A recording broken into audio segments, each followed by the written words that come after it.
இப்ப செவ்வாய் வந்து ஆடி 20க்கு அப்புறம் பயிற்சி ஆகும்போது இந்த உஷ்ணம் சார்ந்த பிரச்சனைகள் குறையும்.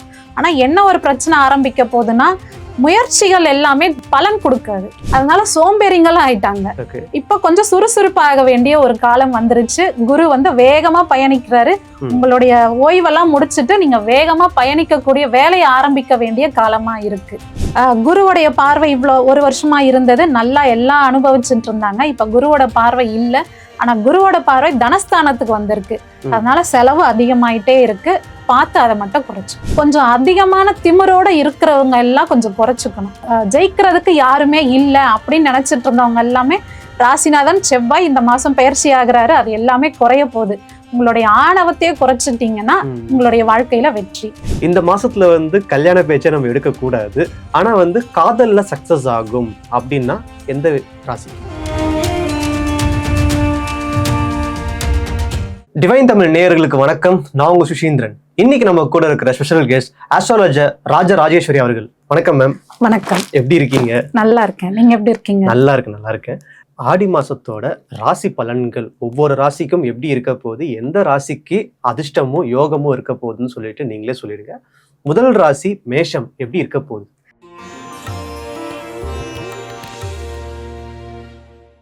மேஷம் இந்த மாசம் திட்டமிட்டு செயல்படக்கூடிய ஒரு மாசம். தம்பி அண்ணன்லாம் இருந்தாங்கன்னா அவங்களோட இணக்கமா போக வேண்டிய ஒரு காலம். வீடு வண்டி வாகனத்தினால பிரச்சனை இருக்கும். நம்ம வண்டி சொந்த வண்டி இருந்தாலும் நம்ம பப்ளிக் வெஹிக்கிள் தான் யூஸ் பண்ணிக்கணும். இந்த மாசம் நம்மளோட வண்டி தான் இருக்கு, போனோம்னா அது செலவு தான் வைக்கும். அதனால அதை வீட்டுல இருந்தே நீங்க வச்சுட்டா உங்களுக்கு செலவு குறையும். 12ல சனி வக்ரமாகிறாரு. நம்ம இந்த 7.5 சனி நடந்துட்டு இருக்கு இல்லையா, அதுல இருந்து இந்த 5 மாச காலத்துக்கு இவங்களுக்கு ஓரளவு நிம்மதி தரக்கூடிய ஒரு மாசமா இது ஆரம்பிக்குது. இதுல இருந்து இன்னொரு 5 மாசத்துக்கு கொஞ்சம் நிம்மதியா இருக்கலாம். 11ல ராகு, வருமானம் வந்துட்டு தான் இருக்கும். ஒன்னும் பிரச்சனை, வருமானத்துல எந்த பிரச்சனையும் இல்லை. கவனமா இருக்க வேண்டிய நாட்கள் ஜூலை 27, 28, 29. மேஷராசிக்கு எப்பதான் இந்த 7.5 சனி ஒளியும்? இன்னும் இப்பதானே ஒரு வருஷம் முடிஞ்சிருக்கு, இன்னும் 1.5 வருஷம் இருக்கு. பரிகாரம் தான் இருக்காங்க. பரிகாரம்ன்றது இந்த மாசம் வந்து இவங்க பெருமாள் வழிபாடு செய்யணும். பெருமாளை வழிபடுறதுனால பிரச்சனைகள்ல இருந்து ஓரளவு தீர்த்துக்கலாம். செலவு செய்யறத கொஞ்சம் சேமிச்சு வைக்கலாம். ஓகே, அடுத்த ராசியான ரிஷப ராசி எப்படி இருக்க போகுது இந்த ஆடி மாசத்துக்கு? ரிஷபத்துக்கு இந்த மாசம் ஒரு உஷ்ணம் சார்ந்த பிரச்சனைகள்லாம் இருந்தது. இப்ப செவ்வாய் வந்து ஆடி 20க்கு அப்புறம் பயிற்சி ஆகும்பொழுது இந்த உஷ்ணம் சார்ந்த பிரச்சனைகள் குறையும். ஆனா என்ன ஒரு பிரச்சனை ஆரம்பிக்க போகுதுன்னா, முயற்சிகள் எல்லாமே பலன் கொடுக்காது. புதிய முயற்சிகள் எதுவும் செய்யாம ஏற்கனவே இருந்துட்டு இருந்த வேலையில் அப்படியே இருக்கணும். பெருசா ஒன்னும் பிரச்சனை எதுவும் இருக்காது. சுகஸ்தானத்துல சுக்கிரன் இருக்கிறாரு. அதனால இவங்களுக்கு சுகத்தை அனுபவிக்கிறதுல இந்த மாசம் எந்த குறையும் இருக்காது. அதுக்காக பணம் கொஞ்சம் அதிகமா செலவாகும், அதை மட்டும் பார்த்து குறைச்சிக்கணும். Okay ma'am. பரிகாரம் ஏதாவது உண்டா? பரிகாரம் இந்த மாசம் அம்மன் வழிபாடு நடத்துறதுனால நம்ம ஆன்மீகத்தை நோக்கி போகும்போது சுகபோக வாழ்க்கைய கொஞ்சம் தவிர்க்கும். அதனால அம்மன் வழிபாடு இந்த மாசம் சிறப்பு. ஆனா எல்லா ராசிக்காரர்களும் இந்த மாசம் வந்து அம்மன் வழிபாடு செய்யலாம்ல? எல்லாருமே செய்யலாம், அது இன்னும் சிறப்பு. அடுத்த ராசி மிதுனம் எப்படி இருக்க போகுது? மிதுனத்துக்கு வந்து ரொம்ப குழப்பமா இருந்தாங்க இந்த மாசம். இப்ப புதன் அஸ்தங்கத்துல இருந்து உதயத்துக்கு வர போறாரு. அதனால இந்த குழப்பம் எல்லாம் நீங்க போகுது. 2ல சூரியனும் குருவும் இருக்கிறாங்க. இன்கம் டாக்ஸ்ல ஏதாவது ஒரு பிரச்சனை வரும். டாக்ஸ் கட்ட மறந்துட்டு ஃபைன் வரும். அப்படி இல்லைன்னா டாக்ஸ் வந்து இன்னும் அதிகமாகும். நீங்க ஒரு அமௌண்ட்டை வச்சிருப்பீங்க, இவ்வளவுதான் வரும்னு, அது இல்லாம இன்னும் அதிகமாகக்கூடிய ஒரு சான்ஸும் இருக்கு. பரிகாரம் இவங்களுக்கு சிவ வழிபாடு. ஓகே, அடுத்த ராசியான கடக ராசி உண்மையிலேயே தமிழ்நாட்டோட முக்கியமான ராசியாகவும் மாறிடுச்சு. விஜய் அவர்களுக்கும் கடகராசி தான். ஸோ பொதுவா கடகராசிக்கு எந்த மாதிரி இருக்க போகுது இந்த ஆடி மாசத்துக்கு, அவருக்கும் எப்படி இருக்க போகுது?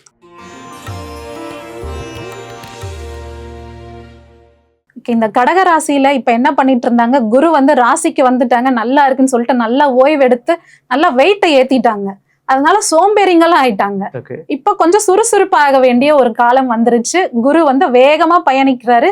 உங்களுடைய ஓய்வெல்லாம் முடிச்சுட்டு நீங்க வேகமா பயணிக்கக்கூடிய வேலையை ஆரம்பிக்க வேண்டிய காலமா இருக்கு. 12ல இருக்கக்கூடிய புதனும் ராசிக்கே வரப்போறாரு.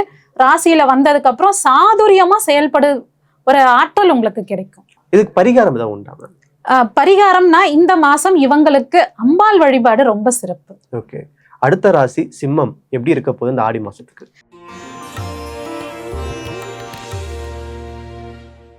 சிம்மத்துல கேது வந்ததுல இருந்து ஒரு விரக்தியாவே இருப்பாங்க. குடும்பத்தை விட்டு பிரிஞ்சிருந்தது, ரொம்ப தூரத்துல போய் வேலை செய்துட்டு இருந்தது, பிரச்சனை எல்லாம் நீங்க போகுது. சுக்கிரன் ராசியிலே வர்றாரு, குடும்பத்தினரோட சேர்ந்து மகிழ்ச்சியா இருக்கக்கூடிய ஒரு காலமா இருக்க போகுது. இவங்களுக்கு இந்த மாசம் முருகன் வழிபாடு ரொம்ப சிறப்பு. அடுத்த ராசியான கன்னி எப்படி இருக்க போகுது?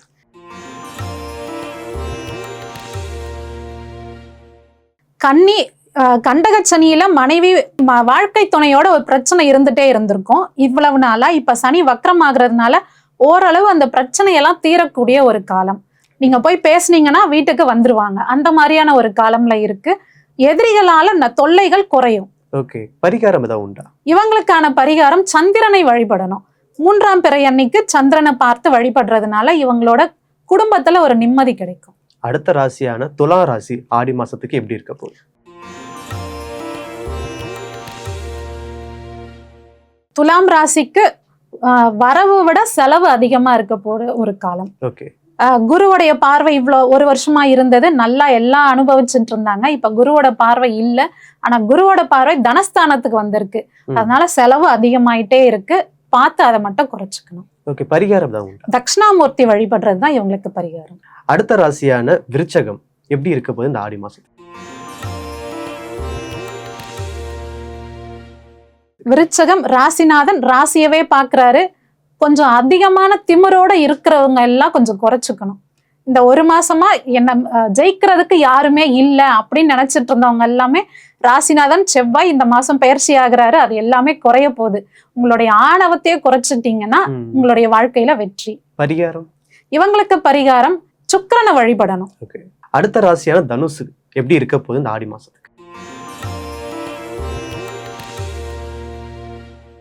தனுசுக்கு ராசிநாதன் 8ல போனதுல இருந்து ஒரு சங்கடமான ஒரு சூழ்நிலை இருந்துட்டு இருந்தது.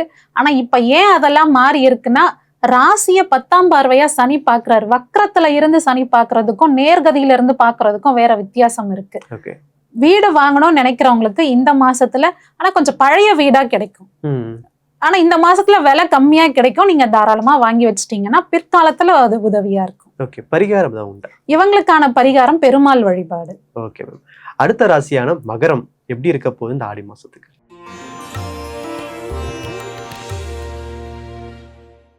மகரத்துக்கு எல்லாமே நல்லதா இருக்கு. ஏன்னா குரு பார்வையில இவங்களுக்கு திருமணத்துக்கான காலமும் வந்துருச்சு, அண்ணன் தம்பிகளோட இருந்த உறவும் சரியாயிட்டு இருக்கு. அதனால மகரம் ஒரு நல்ல நிலைக்கு வந்துட்டே இருக்காங்க.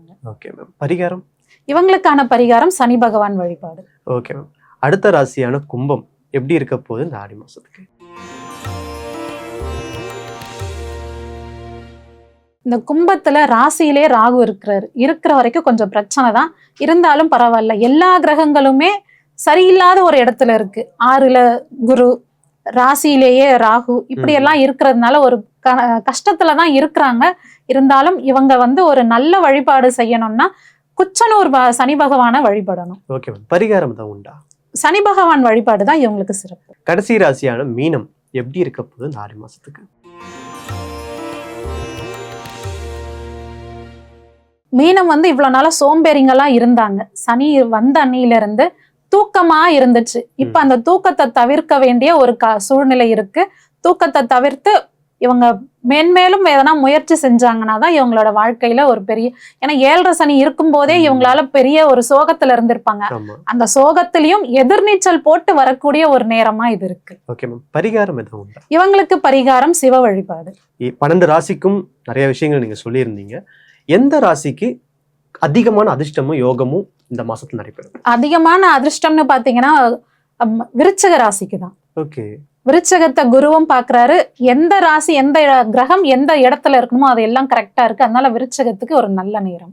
எந்தெந்த ராசிகள் ரொம்ப உஷாரா இருக்கணும் அப்படின்னா இதா இருக்கா? உஷாரா இருக்க வேண்டியது கும்பம் தான். ஓகே, காரணம் அவங்களுக்கு கிரகங்கள் எதுவுமே அந்த அளவுக்கு சரியா இடத்துல இல்ல. ராகு ராசியில இருக்கும்பொழுது ஒரு பெருசா நினைப்போம், ஒரு 1 லட்சம் ரூபாய் கொடுத்தா 5 லட்சம் ரூபாய் நமக்கு திரும்ப கிடைக்கும்னு நினைச்சிட்டு இருக்கிற காசையும் பறி கொடுத்துட்டு நிக்கிற ஒரு ராசி கும்பம். பணவரவு, தொழில சக்சஸ் அப்படின்றதுக்கெல்லாம் எந்த ராசிக்கு அந்த மாதிரி விஷயம்? மிதுனம். மிதுனம். ஓகே. மிதுனத்துக்கு இப்ப எதிர்பாராத விதமா இன்சூரன்ஸ் பணம் எல்லாம் கிடைக்கும். பிஎஃப் போட்டிருந்தாங்கன்னா அதெல்லாம் கிடைக்கும். அரசு சார்ந்த அனுகூலமான விஷயம்லாம் நடக்கும். இந்த மாசத்துல வந்து கல்யாண பேச்சை நம்ம எடுக்கக்கூடாது, ஆனா வந்து காதல்ல சக்சஸ் ஆகும், இந்த ஃப்ரெண்ட்ஷிப் நீடிக்கும் அப்படின்னா எந்த ராசிக்கு? ரிஷபம். ரிஷபத்துக்கு 5ல சுக்கிரன் நீச்சமாகிறாரு, சிம்மத்துக்கு 2ல சுக்கிரன் நீச்சமாகிறாரு. ரிஷபமும் சிம்மமும் வேற ஜாதியில நம்ம லவ் பண்ணிட்டு இருக்கோம், வீட்டுல ஒத்துக்க மாட்டாங்க அப்படின்னு நினைக்கிறவங்க எல்லாம் இந்த நேரத்துல வீட்டுல சொல்லி பர்மிஷன் வாங்கி அரேஞ்ச் மேரேஜாவே முடிச்சிடலாம். ஆடி மாசத்துக்கு தேவையான 12 ராசிக்கும் நிறைய விஷயங்கள் நீங்க சொல்லியிருந்தீங்க. ரொம்ப நன்றி. நன்றி.